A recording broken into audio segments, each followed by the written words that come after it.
And welcome back to Scarred for Life, the podcast where we open up old wounds by looking back at the films that scared us as kids. I'm Terry. And I'm Mary Beth. And each episode, our special guest brings with them a movie that traumatized them as a child. This week, our guest is Joe Begos. He is the filmmaker behind Almost Human, The Mind's Eye, Bliss, and VFW.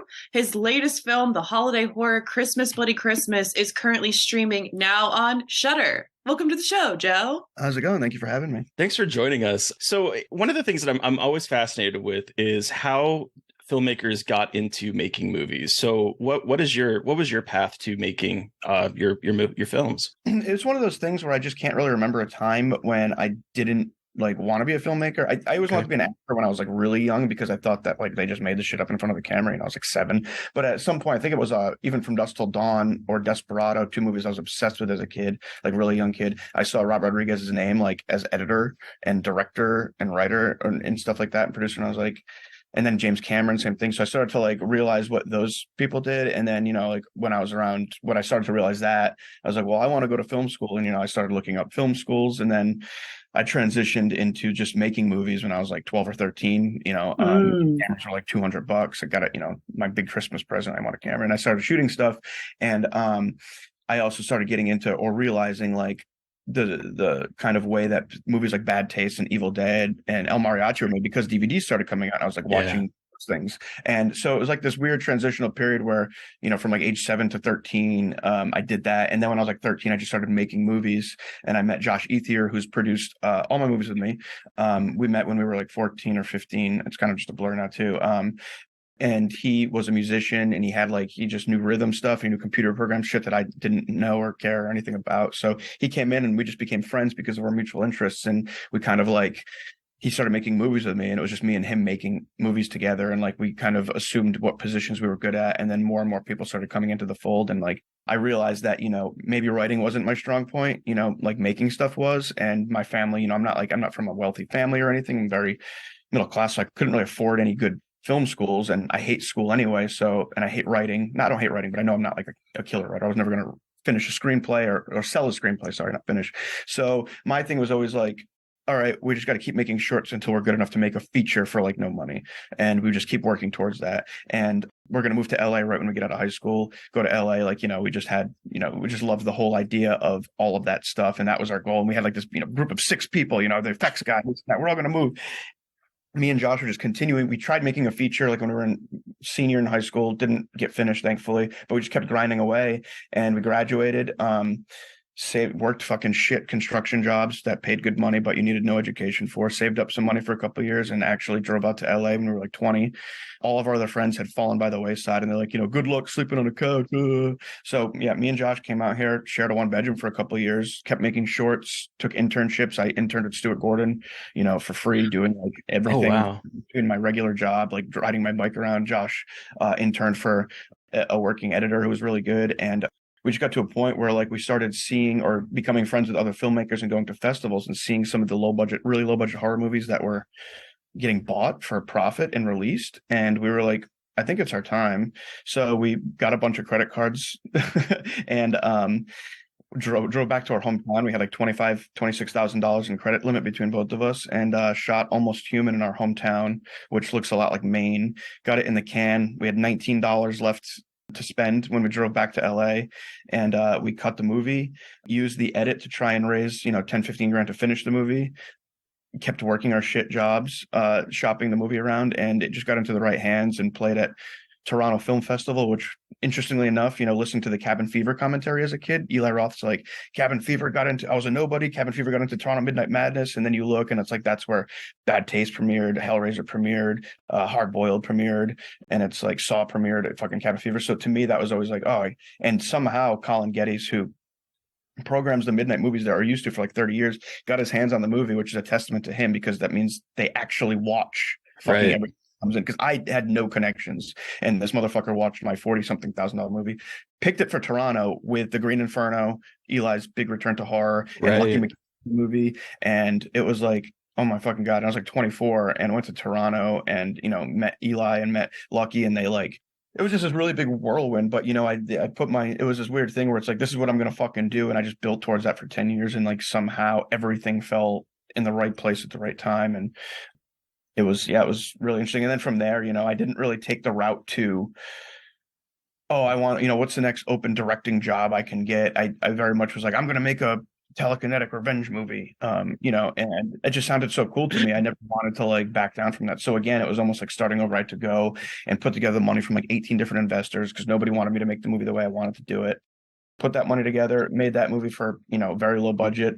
Then went back and had to make Bliss for even less money because it's just the, private equity that allows you to do what you want is really hard to come by. You usually have to go to a production company or something like that who are going to kind of take over as their producers. I don't want to do that. I don't need that, and I don't like that. Yeah. Which is a fucking like there's it's so weird because like Bliss was my introduction to your films, and it was one of my favorite movies. It might have been my favorite movie of that year because it was like it was so rock. It was so gritty and grungy, and just I don't know. It was different than anything else I was seeing that year. And to be honest, Dora Madison, Dora Madison is just fire in that movie. Oh yeah, she's amazing. I think that the vibe you're talking about from that movie, I mean, that's very much like the world that I live in. And, like I'm just, I'm always at fucking metal clubs. I'm up all night. Like I sleep all day. It's just I work at night too. I mean, I'm not a fucking washed up, but it's just kind of like how I live. And like after Mind's Eye, it was so hard to find money for something. And also like I had done this thing with my first two movies where I didn't have a lot of life experience. So they were honestly just like, well, I'm going to make my John Carpenter movie and I'm going to make my David Cronenberg movie, which, I was young and that was kind of how I figured out how to make movies, but I didn't have a lot of experience. And after Mind's Eye and, making those movies, I did actually like between Mind's Eye and Bliss, I had so much personal shit that was horrible happen. And I also was having a lot of trouble making another movie and I was like going broke and I was maybe gonna have to like go back and get another, like go back to whatever I was doing before. And it was just this really weird time and I was in a really horrible space. And I'm like, you know what? I'm just going to fucking put it all out there. I'm going to put my brain on film. I'm in this like tough position where everything's like kind of crumbling down around me, and I want to make a movie to reflect that. I was doing a ton of like a lot of hallucinogenic drugs at the time because of all the negative stuff, but also just to like try and trigger my creativity. And I was like, I'm just going to fucking write this movie and it's going to be really boring to be a dude writing a screenplay in an apartment. So how about I have a chick in downtown LA who's doing a massive giant painting because it's kind of the same art world. And I just spit it out at literally almost, I was going to be like, if I have to make this for 20 grand in my apartment, I will. But I was able to find a couple $100,000 to make it. And I auditioned people for it. And Dora came in who I wasn't familiar with, but she was in Friday Night Lights for the whole show and in like all this sitcom stuff and not sitcom, but like, network TV stuff. And she was really looking to break out of that, like whatever she break out of that, just like I was. Like, it's like, I want to break out of this rut of not doing anything and also like being known as this guy who only makes homages. I want to show you my fucking, all right, you want to see my brain, motherfuckers? Here we go. And like, so me and her kind of very much became like this organism that was like mutating through the production because we had so much kind of like, fuck it, we're just putting it all on the table. I don't care. And I actually thought people were gonna be pissed at the movie just because of kind of like, especially at that time in 2018, it was a really like kind of touchy time. And I'm like, and it was like, should I make a really hardcore exploitation, sex, drug, horror movie? You know what? Fuck it. I don't care. I have a pure sense of how I'm going to do it. I'm not truly making something to exploit this. I'm truly making something and I think that purity actually came out and people recognize that, thankfully. Yeah. That's what drew me to it too, was what you're saying makes perfect sense. There's definitely like, the theme of like exploitation, like that kind of grindhouse type film from like the 70s, but there's also like it's saying stuff about art and kind of destructive power of like obsession. And I don't know, that's what really spoke to me when I saw it back in 2018. It seems forever ago now. Yeah, I mean, it's hard to say because this movie I just finished this movie a couple months ago and I always need time away, but I think Bliss is definitely my favorite and like most personal movie. And it's so funny because I have a lot of friends and collaborators who are like, you gotta make another movie like Bliss, and it's like that means my life has to be horrible for like it's like, see, my life, I was in a good spirits when I wrote this, so now it's everybody partying and having fun, and then a killer robot shows up. Like I get, you know what I mean? It's like now because I write movies from much more of a personal lens, it is very kind of indicative of where I am in life. So maybe if this movie bombs and I can't make anything for a year and a half, we'll get another Bliss. But I don't want that for you though. As much as I would love another Bliss, I don't want that for you. Yeah, exactly. But life goes through ups and downs, so my life's not going to be a gravy forever. So next time I'm in a Valley, I'm gonna fucking pound out another angry angry Well, okay, so we're talking about Christmas, Bloody Christmas. Can you just tell our listeners a little bit about what the movie is? Yeah, it's a grungy, neon-soaked 16 millimeter killer robot movie set in Christmas. It's a really, really sleazy Yuletide yarn. Just straight up fucking, slasher. It's like a hangout movie meets a slasher with a fucking killer robot thrown in and a pornographic array of sensation and atmosphere.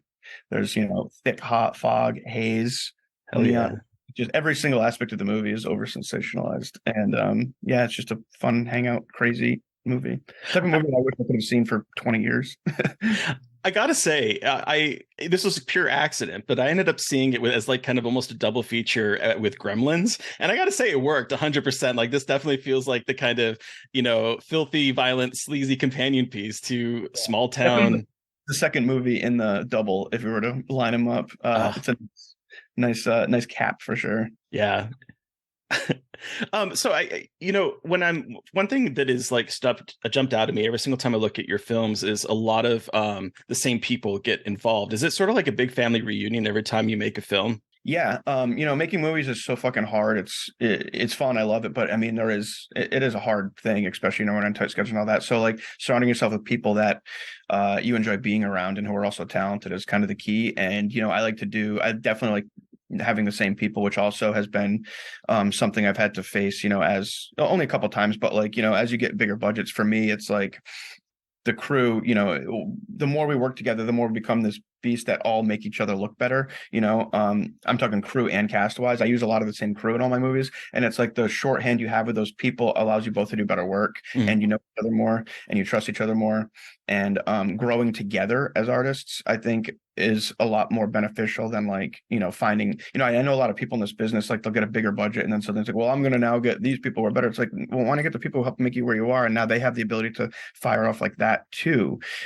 I made a movie before. I made one movie that I didn't write or produce, and it was like a fight to get any of my crew. And it's like, well, you want to hire me to direct, but you're hiring my crew too. And like, I eventually did get a bunch of them, and it made a huge difference. But like, it's the same thing with actors, and I just want to keep bringing people every time more and more until like now I don't have to actively find new people. Maybe it's nice to bring in a couple new actors, but I'd love to have the same crew every time, and I'd love to have the same stable of actors. And like on Christmas, Bloody Christmas, everybody besides Riley and Sam was somebody I'd worked with before, or I knew on a personal level that I had, for all intents and purposes, written the role for. And I always knew that I would try and cast Tori and Robbie's role, but everybody else was like peppered in. And now Sam and Riley, for hopefully until they get sick of me, will now be written into all my other movies too, and just keep an ensemble. You mentioned Riley, and I have such a crush on her. It was like she just is so good in this movie. She was like, I was thinking back to in high school, like she would have been that cool alt chick that I would have been like puppy dog eyes and like following around school, because she just is she's just so effortlessly cool in this movie. Yeah, she's great. And as a testament to her as an actress, she's actually nothing like the character whatsoever. Oh wow. Which is when I saw the audition, I saw tons of auditions, but one of the scenes that I gave the actors in the audition was the Pet Sematary 2 scene, and she like had so much conviction in that scene, and it was like that was a big thing to me. Is it like, can any of these actors convince me to feasibly watch Pet Sematary 2 along with all that? So like, she had this great fire behind that, and then going into the band stuff, although she made one, she's wearing a Van Halen 1984 shirt in our audition, even though her character shit talks 1984. So that was my first part. I was like, no, that's interesting. But she was fucking amazing at that. And then when we did our follow-up, I like to riff a lot, and I like to allow the actors to help me. Like we collaborate and kind of, we can organically build the scene. So I was like, I'll play Robbie in this, and I want you to riff with me. And she started riffing stuff that was like, sounded like I would have written it.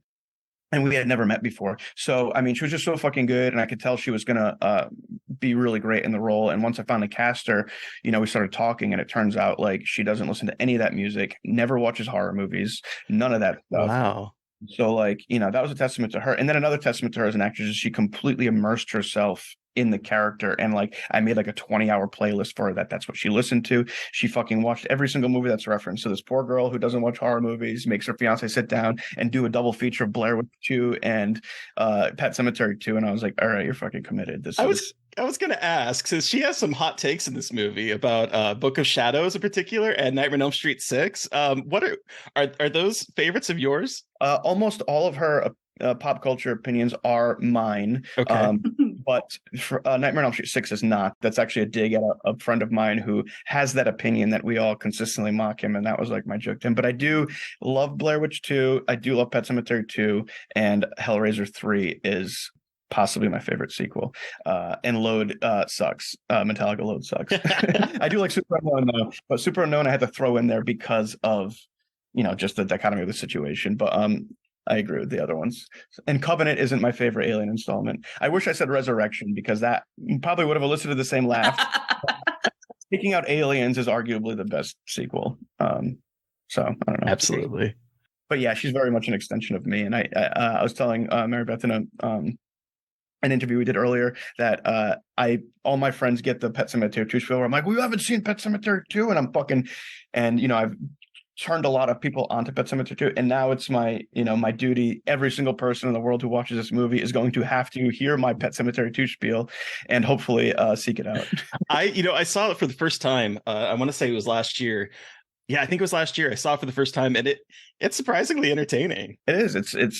It's good. Better than it has any right to be. I would just say I was like about to go into it and like just say the things on the movie just because it's like in my brain.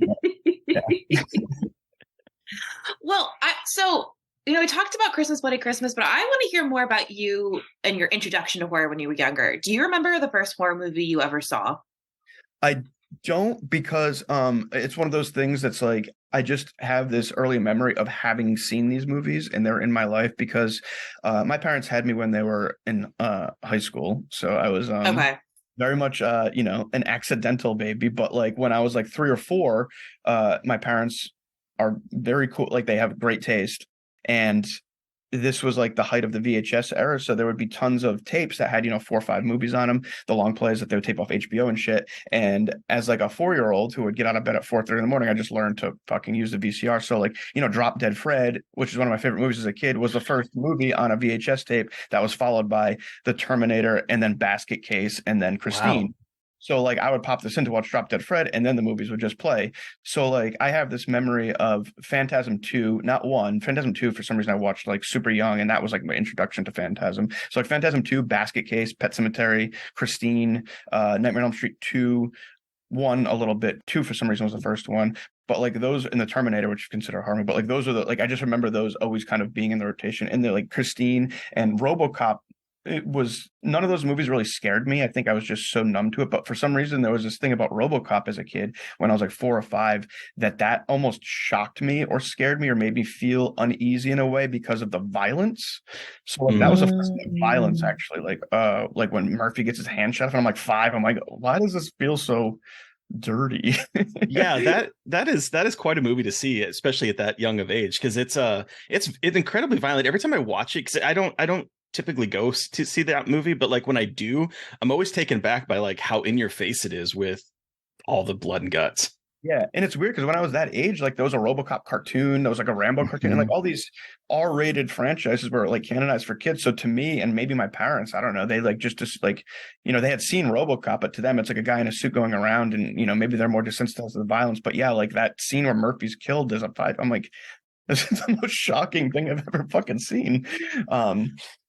So yeah, it's been this weird thing, and then like I think that's why I was so obsessed with horror, because I became so desensationalized at a young age that like I just was always seeking out things. And then my dad on Friday nights we would just go to the video store, and it's like 3 movies for 99 cents, and he'd always let me pick one out, and I'd always pick it based on the cover art, and he liked horror movies too, and yeah, so it was always just like it kind of sucks because I don't know if it sucks, but like by the time I was a teenager, I didn't really have any like classics to watch anymore. So it's been like this hard thing now growing up where there's not a lot of whole great horror movies coming out. And I've also kind of like watched a lot of the great ones. So like whenever I do make a discovery, it's so special to me. Do you have an example of one of those discoveries that have like gotten to you recently, like a movie that scared you or surprised you, a horror movie specifically? Yeah, scare. I don't know if I've never really been scared by anything, but one of the movies that I've watched recently that like I've just put on to everybody, um, I guess is maybe Death Game is the most recent one, which is actually what Eli Roth remade for Knock Knock, and Grindhouse Releasing just put out Death Game, and it was in the '70s. Yes. Sissy Spacek and Bill Paxton are like on the art crew. It's but like, and Peter Traynor was a production designer, but like it has this it fucking is so amazingly done. It feels like a creep show segment in the third act, and like Mm. just this widescreen photography, and like it just looks and feels so lush and good, and like it makes Knock Knock look like very a very 2000-esque thriller compared to this. But that's a movie that I'm like, I got the Blu-ray from Grindhouse Releasing. I saw it earlier when they were restoring it, and like I'm just like pushing it on everybody. And it's like it's definitely a horror thriller movie, but like that's one recently where I'm like, whoa. And I'm just glad I didn't see it when I was a kid, because part of it is like the widescreen photography and the way it looks, and there just hasn't been anything on Mm, VHSs for a really long time. So that's definitely one of the more recent ones I've been pushing on absolutely everybody I fucking know. hell yeah. That's Oh, cool. I don't know if there's like any like actual straight up like horror movies I've seen in the past couple of years that like to me were discoveries. I just watched the movie Soul Survivor on Shudder that I'd never seen. That was really strong. That I'd actually never heard of. It's almost like a Final Destination-esque kind of thing where a girl dodges death and then she's having all these hallucinations. But it's not like a classic, but it's something I was like, oh, I haven't even heard of this until a couple months ago, and it's really fucking strong. Yeah, I have that on Blu-ray somewhere. I haven't watched it yet, but I do have it somewhere in this room Yeah. on Blu-ray, because when I heard that it was sort of like a precursor to Final Destination, I was like, well, okay, well, I can't remember who put it out. Someone put out a Blu-ray of it, and I was Yeah. like, okay, I'm gonna get it. Yeah, it's solid. Solid. I'd recommend watching it pretty soon. That's cool. Cool. So, okay. But Joe, what movie did you bring with you today for us to discuss? The 1994 techno horror, soon to be classic, Brainscan. One of my favorite movies growing up, and one of my most watched movies growing up. Ooh, okay. So here's a quick synopsis from IMDb, everybody. A teenager is part of an interactive video game where he kills innocent victims. Later, the murders become real. Uh-oh. Uh-oh. So, Joe, I want to hear about the first time you saw this movie and why it is your scarred for life pick and how it has affected you growing up. Yeah, I saw this right when it came out on VHS. So probably, I know the movie came out in '94 theatrically, but it was probably around there. I, as a young child who at this point had already watched Pet Sematary 2 a ton, that was one of those movies that was on VHS and had like, I just loved the soundtrack and all that. And Terminator 2 was my favorite movie. So as an 8-year-old kid, I looked up to Edward Furlong at that time. So being at the video store and seeing, I don't know if I'd seen a preview for it or what, but I saw Edward Furlong on the cover under the new releases, with the static, and he's throwing a remote and this big TV, and it's like, oh, cool, a static TV, Edward Furlong, a horror movie, I'm in. And I don't know, that I'm imagining that was like, it was definitely an Edward Furlong thing. We ended up running. I watched it with my dad that night, and I think like it was so weird because right from the beginning, that was the first time that like a score stuck out to me in a movie, because the opening like theme is like it's just a screaming guitar solo over this kid in a rainstorm, and I just remember like that being so effective to me and like drawing me into the movie. And then the reason that I was so obsessed with it as a kid, and like I soon, once I hit Cinemax, I had my dad tape it and I had it and would watch it all the time, is I hadn't at that point seen a movie that was like a character that I wished I could like be, besides maybe Edward Furlong in Terminator 2, so I could hang out with the Terminator. But now I was like, this dude, he's a huge horror fan. He's got this huge dope house by himself. He's got all this cool technology, and he's got this cool new video game that like he's a serial killer, and he's like going to use his fucking, serial killer, like, his horror movie prowess. And he's got this best friend. He's got this hot chick next door who's also into fucking metal and horror. And like the whole entire movie was like, everybody's into metal and horror. And like, oh, there are characters. Like, it's the first time I saw a movie like that had somebody that like I thought I wanted to be or I could be like, and I was always like so jealous of this kid who lived in this huge house with all this horror all over the place. And like, so to me, that was like always, it just stuck to me. And the imagery of that movie, like the POV shots, like I became obsessed with POV shots in that movie. That was my introduction to POV shots. Like obviously, you got Gaspar Noé and in Bliss in this, you guys, the POV in the movie that I'm actually shooting right now, there's even more POV, and it's like becoming a thing that became obsessed with. I think that was my first introduction to it. And like the whole idea of Edward Furlong going through and like that fucking one, quote unquote, one take murder was like, that was a movie that was a scene that just felt so gnarly to me. And then waking up and like, I had this petrifying feeling when I was a kid. Like imagine if you killed somebody and like you didn't remember, like you didn't mean to, like you woke up and it's like, holy shit, I killed somebody else. So that was always this weird fear, and it influenced me. Also, I want to point out that John Flynn directed this movie, who also directed Rolling Thunder, one of my favorite revenge movies ever. So, like the versatility of John Flynn, and also Lock Up, which is a really great Stallone kind of white knuckle prison movie. He did a lot of like kind of low budget but really really tense blue collar Walter Hill-esque action movies early in his career, and he went out with Brainscan. Fucking love him. And it was written by Andrew Kevin Walker, who wrote Seven.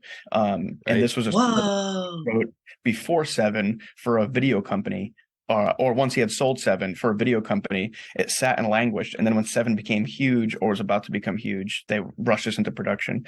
His original script was 150 pages and didn't have the trickster. Oh, And I could see what that movie was like, because like I was telling you guys earlier, if I'm rambling here, going on too long, and kneeling at the altar, feel free to cut me off. But when I made Christmas Bloody Christmas, we had this guy there who owned an art gallery, and he was super into horror movies. Actually, was a fan of mine, crazily enough. And we just met. He lived on that main strip, and he was like, "I've got a 14-foot screen here, 4K projector. I do screenings every weekend. You should program some double features through your shoot on your day off," which I did. And I would make the crew come. And we started off with Hardware and Terminator, like, all right, guys, here's what we're starting with. And then the next week was Brainscan. And I forgot what else we watched, but it was Brainscan. And everybody was like, what the fuck? Like, and it was so funny that everybody watched that movie for the first time there. And the entire crew had come from watching Everything Everywhere All at Once at the theater together to the art gallery to watch Brainscan. what a whiplash that. Yeah. And it was then watching it too, like when I was really sucked into it, but I was like, I started thinking, and it's like, man, it is true. If you took Trickster out of this movie, I liked him when I was a kid because he had that zany kind of serial killer feel. But like now looking back, it's definitely the weakest part of the movie. And it's just like, yeah, imagine how gnarly this would be if this whole movie was like his original script, where there wasn't a trickster and he was just fucking murdering people and being sucked into the hole of murdering people. And that was the story, because it's pretty fucking dark until the trickster shows up, and then it takes a whole other like vibe, and then he disappears and it's like dark again. And it's like you could tell they inserted it, which, now looking back, it's like that's a weaker point of the movie, but it's like, fuck, what would that have been like? It's weird, because I was watching this movie, and this was the first time I'd ever seen it. I'd heard of it, and I remember seeing the poster as a kid, but I've just never seen it. But I was watching this and I was like, this reminds me of like taking an adult slasher and then slamming into it like Drop Dead Fred or Little Monsters, the little invisible like monster under the bed. What was his name? Fred. Yeah. Movie from like the 80s. Savage. It's Fred Savage, yeah. And I was like, it's such a weird juxtaposition of having like this incredibly dark material and then this very fey kind of creature at the middle of it. It's a whiplash of a film for that. Yeah, for sure. But and I think maybe that's something I liked about it as a kid too, like darkness, because like I said, the darkness of like, oh, I gotta just kill somebody, then suddenly the trickster's here blaring Primus, and I'm like, yeah, you trickster. Well, I think that kind of it like makes it almost in some way safer for a kid, because there is that sort of like fantastical element to it that I think kind of, I don't know, maybe not dumbs down, but maybe mutes kind of the actual horror of it in a way. So it felt like a kid's movie that also had a lot of fucks and shits and bad language and darkness. It was weird. Which I guess is probably why I liked it so much when I was like. Well, and I also like how this movie is like the latchkey kid movie, but with a rich latchkey kid who has like a huge house to himself and everything at his disposal. Because I feel like in a lot of like 80s and 90s movies, and especially those of us who grew up with parents who were working, like you were pretty familiar with like being by yourself quite a bit, and we see that in a lot of movies. But here, I think it's so interesting to see a latchkey kid, but like a really rich, privileged latchkey kid who's also very lonely. I mean, like his room is everything. He's got like that weird giant tube with all the bubbles. He's got, what? Like, is that I don't know how to describe it. It's like an Igor type figure on his computer screen that talks to him. Siri, 20 years before Siri existed. Like. Yes! Like, it's so bizarre, but it's got this, like, it almost reminded me a little bit of Dial Code Santa, which is that French Christmas movie with like a kid who sets Home Alone traps, but it's even crazier.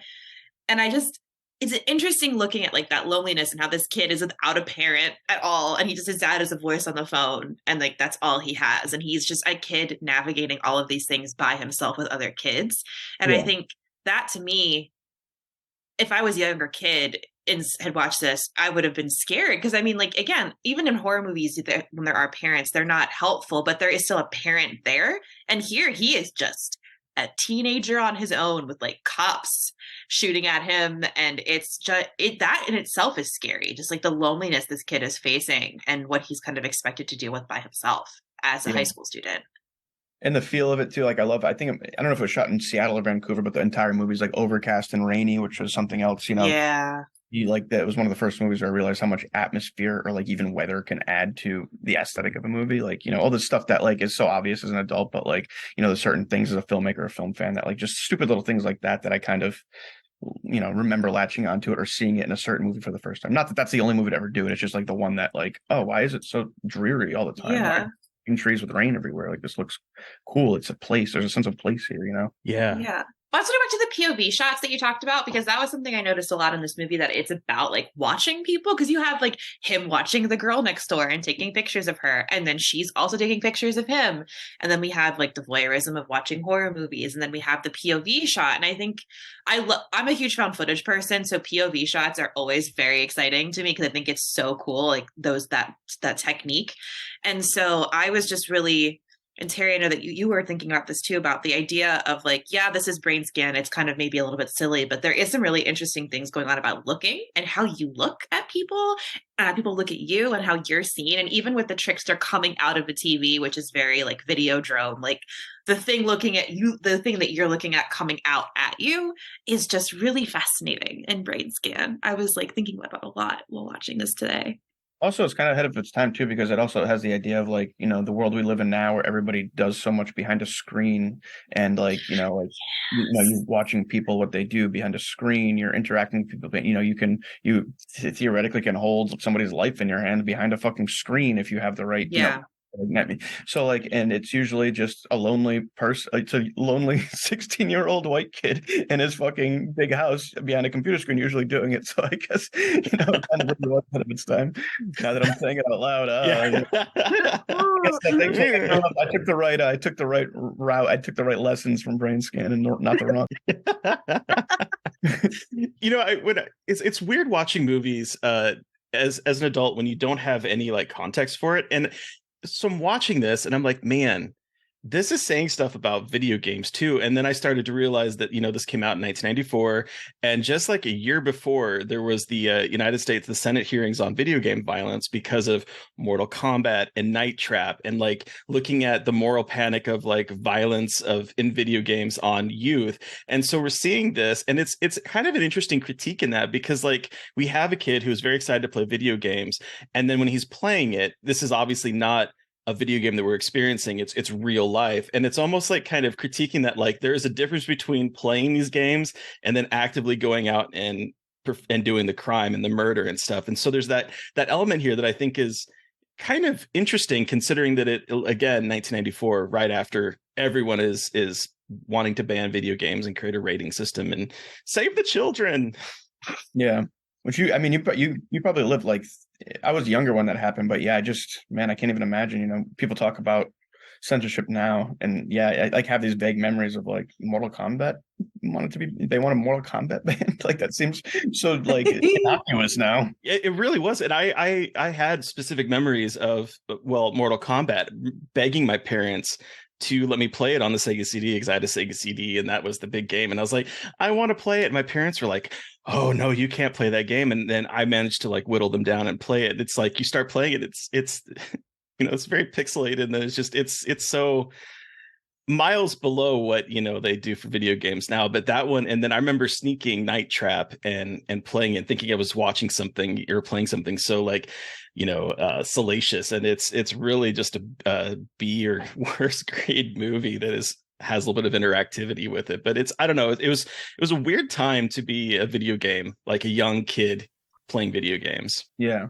Well, it's it's funny you're saying that. It's like you feel dirty playing something. I got the very last end vestiges of this, I guess, before the internet became huge, like as big as it does when I was like a really early teenager. But like the idea of finding something or doing something that you're not supposed to doesn't really exist anymore with the internet because everybody can see everything right away. But I just remember like going to horror conventions and like tracking down the uncut version of High Tension or like Cannibal Holocaust before they were actually openly available, or like finding these tapes at like my local thing that you couldn't find, or yeah, like and I think maybe that's also what appealed to me partly about Brainscan, but like just like there was such a mythic quality to certain things that doesn't exist anymore because of the internet that I did get a little taste of. But yeah, like I wish that like that idea could have consumed a little more of my life because it's something so cool. I like how do we can never get back to that place as much as I wish that we could. No, and that I honestly, it's like you think. I was thinking. I always, whenever we're watching movies from that time period, I always think back to how I would have been. Gosh, and that came out. I would have been 13 when Brainscan came out, and just thinking about like you don't find things as easily as like you were saying, Joe, that you do now, where it's like if you find Night Trap out in the wild, it's like, oh, you gotta somehow buy that, because now it's like everything's so readily available. And you're right, it does lose that mythic quality of anything really. The mystery is gone. Yeah, it's weird. But okay, yes, I agree that I think Trickster is maybe the weakest part in terms of like the movie, but also I think the performance, T. Ryder Smith's performance of Trickster is so deliciously camp and fun. I think he's a great performer in this. Yeah, his nails and his hair, like he really just feels like like an exaggerated hair metal troll, or like a punk troll that came out of your TV that like feels almost real, but it's just a little bit too weird to like actually feel like. It's like an uncanny feeling with the Trickster a little bit. Yeah, I think the studio directive was like, well, make him like Freddy Krueger, but for the MTV kids. Oh my God. He is kind of like Freddy Krueger for the MTV kids. Yeah. They were definitely going to make another franchise there. But it is funny, like thinking about it even more now after watching it, and like the parts with him, especially when he's like sitting on his bed eating food, like putting ketchup. It feels very like ET-ish, or like kid finds weird alien friend, and look, they have a weird friendship now, and like they're BFFs, and it does not fit the tone. Yeah, because then it seems like him brutally murdering his best friend. Yeah, he's like, I made you kill, ha ha ha, and who pickles? Like it's just so, it's such a tonal like shift. Yeah. It's wild. He's sitting in a bed eating a raw chicken. It's like that image, and then yes, he's like, you need to kill your best friend, you need to kill this girl that you loved, you need to go kill. Like it's it's just wild. It's fascinating tonal shifts between that and him, but you can't get everything right. But I can imagine how this would be. So did you watch this a whole lot as a kid? Because I can imagine this being like, if I had seen this as a kid, I would have been like, this is the movie I'm going to keep watching. Yeah, very, very consistently. I actually almost wore out my VHS maybe, because I don't think a DVD even came out till I was maybe like 18 or 19. Like it was a while before a DVD came out. So I had, I had my taped version off of Cinemax, and I actually tracked down a VHS somewhere. But yeah, this and Pet Sematary 2, for some reason, it's weird. It's like, yeah, dude, I talk about these, some of my favorite movies. It's funny, I was on like the Pure Cinema podcast, and we started talking about Pet Sematary 2 and stuff like that. And it's like, and then we just like one of those long Edward Furlong conversations. It's like, yeah, I guess I just really liked Edward Furlong as a kid, but he also did make some really good movies, And the thing about Brainscan that I was talking about earlier about like, that could be me, or like I'm seeing somebody who likes all the same stuff that I do represented on screen. That's something that I always wanted to do in a movie, was like, oh, I want my character to be like a horror movie fan and a metal fan who's in a horror movie. And this was the first time that Chris was the first time that like that made sense. It didn't really make sense in the other movies. Like Dora in Bliss could have theoretically been, probably wasn't a horror movies and stuff, but like just by the nature of the story, it didn't lend itself to like conversational items about that. Right. And, I don't think I was a good enough writer in my first couple movies. I was kind of just like, action, action, action, So like as I'm growing more, I've been looking for like a place to integrate those characters that I would want to see on screen, and the way that I reacted to those characters. And this was the first time I got to do that in a way that felt natural to the story, and, make that hangout movie, make the characters interesting where I want to spend some time with them. And, that was why I showed the people up in Placerville where we shot, or like the whole crew, that movie. I was like, well, this is why this is important to me, and this is kind of where, like, Riley, don't base your performance on Edward Furlong, but like, this is kind of like why I'm attracted to this movie and why I like that. So that is, in that regard, this was actually kind of a big influence on Christmas Bloody Christmas, of just finally got to do that idea I've wanted to do in a movie that I've held since watching Brainscan, or why I was drawn to Brainscan. Yeah. What did people think? What did your crew and cast think when they saw Brainscan? I'm curious. They actually, kind of like I was saying earlier, and maybe they opened my eyes to it, I don't know, but they were just talking about how interesting and good and like really kind of dark and nasty everything was until the trickster came on screen, and that really pulled them out of the movie. And yeah, then I started to feel like, oh, me and all my friends who talk about this movie had watched it quite a bit, and like starting at teenagers, when we were teenagers. So we don't have like, being an adult, being 35 or 40 and watching the trickster for the first time. It's like, yeah, that's yeah, man, I could see mine. Somebody wouldn't really, appeal to that. Well, it was also kind of funny watching this movie because I was getting there's that scene towards the end where they start to like merge into each other. Yeah. And like he, opens up his jaw and is like swallowing the character, and there's all that kind of imagery in it. And I was like, man, this feels like a more kid-y version of like Daniel Isn't Real, Adam H. Mortimer's movie, which kind of deals to admit that he's a Brainscan fan, but I'm fucking calling him on it. We talked to him, and I wish I'd seen this movie beforehand, because I totally would have brought this up when we talked to him. It definitely like very, very, very similar vibes. Yeah.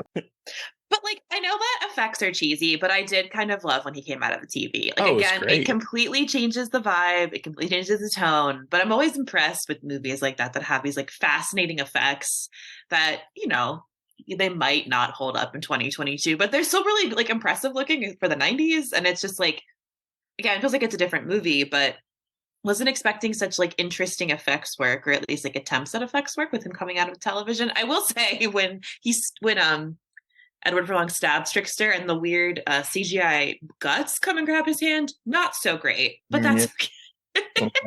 Like lawnmower man level. Very lawnmower man. Very. Well, I mean, like, this could be an episode of Black Mirror, you know what I mean? Like, or like, I feel like we've had similar episodes of Black Mirror. Like, again, this is another instance with the podcast where I'm seeing a movie that I feel like is so ahead of its time and predates a lot of things that we see even today in movies and in TV. It is really another really cool instance of being able to be like, look how cool horror has been from the beginning, and like, look at all the stuff that the genre was doing before everyone else was thinking about it. And I love that. I love having that experience in 2022. Yeah, it's really for sure. Cool. So, Terry, is there anything else you want to cover with this, or do we want to wrap this up and start giving this our rating out of 5? I think we've covered everything I wanted to talk about. Sweet. Okay, Terry. Yes. How many tricksters out of 5 do you give Brainscan? Oh, it's tricky. There's a lot to this that I really enjoyed. It definitely was like, I was not expecting there to be so much weirdness with the almost camp trickster character popping in. So that kind of threw me off, but I was kind of vibing with it. And little side note, T. Ryder Smith, who played the trickster, would go on to, I don't know if either of you are BioShock fans, but would go on to voice Sander Cohen from BioShock. And that's pretty fucking wild. Cool. Love that. About BioShock.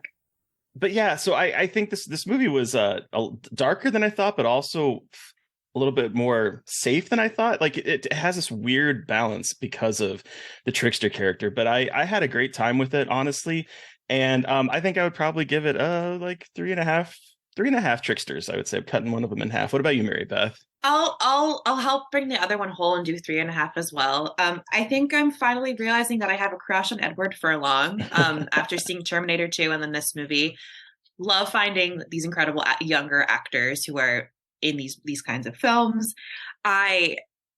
Again, having never heard of it and getting it conflated with Brain Damage before I started watching it, I was very excited to see another take on a 90s video game movie. I'm a video game person, and I love watching video game adaptations of like movies of video games, which aren't always great, but I also love when horror plays with video games and the idea of video games.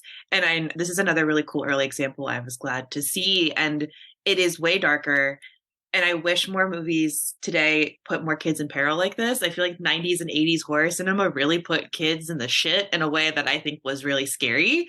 And I want to see more of that now, which sounds terrible that I'm saying hurt more children in movies, but I stand by it. I think it's scary, and I don't think it should be as taboo as it is. Oh And no, yeah, I'm lots of kids in movies. That's mine. I'm just thinking of Christmas, Bloody Christmas. yes. But yeah, so I think 3.5 with Brainscan. And then Joe, you have the final word. What is your rating out of 5? How many tricksters out of 5 do you give Brainscan? I feel like 5 is egregious, so I'll go 4.5. Okay. Understandable. But if I was of the age of my peers here who had seen it, I think I would maybe be closer to the 3.5 range.